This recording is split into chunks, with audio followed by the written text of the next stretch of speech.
Okay, so we are going to be looking at the Hellebore or Hellebore. I've heard it pronounced both ways. I don't really know what the correct way is. I think Google says Hellebore. So that's what I usually say. But this particular plant um, is one of those plants that has been used in medicine, but there needs to be caution with this because too much is just going to take you over the edge. I really haven't worked with this very much. I just saw it as a poisonous edible ornamental. So I haven't worked with it, but I did make the flower essence in the fall. And I think that one is really important, because it is outdated beliefs. It's to ease pain, it's ancestral work.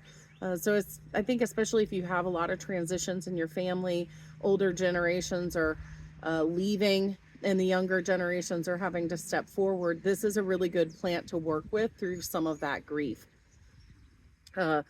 whatever that grief may be. Now, to make a flower essence, you can simply use one of the flowers that you're going to get in this clump. It doesn't really matter. I mean, some of them are pink, some of them are green. They kind of start green and then turn this deep pink color. But what you're going to do with this is you're going to plant this. And the reason is because you can use a flower essence now if that's the medicine that you want to work with. See those? But if you do want to experiment working with the root, and like I said, with the root, be cautious because it's upsetting for some people.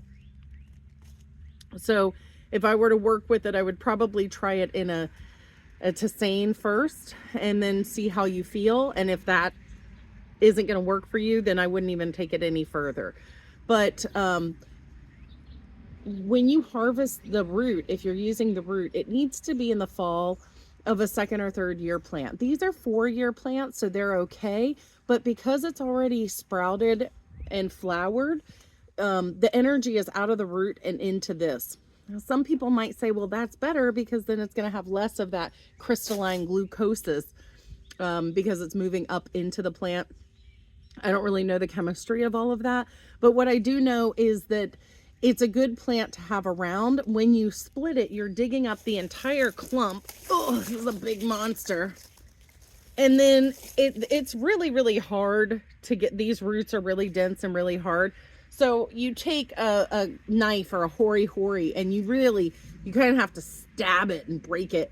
But that's how you split it. And with us, I think we had maybe, I don't know, maybe 3 plants.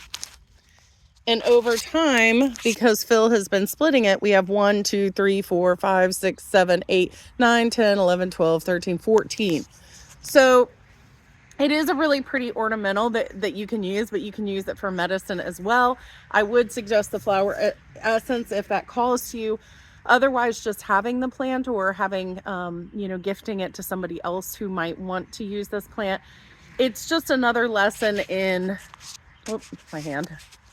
It's just another lesson in our toxic or poisonous plants sometimes can be useful and medicinal. We just have to be responsible with it. So when you get home, just go ahead and plant this plant. If you can't get to it right away, wrap it in a plastic bag. Actually, I think I'm going to wrap it in a plastic bag anyway. So you don't have to plant it immediately, but you're going to want to plant it within a few days. Get it in the ground, or if you need to, you can put it in a pot. And I would suggest maybe making the flower essence. If it's not for you, it might be for someone you love.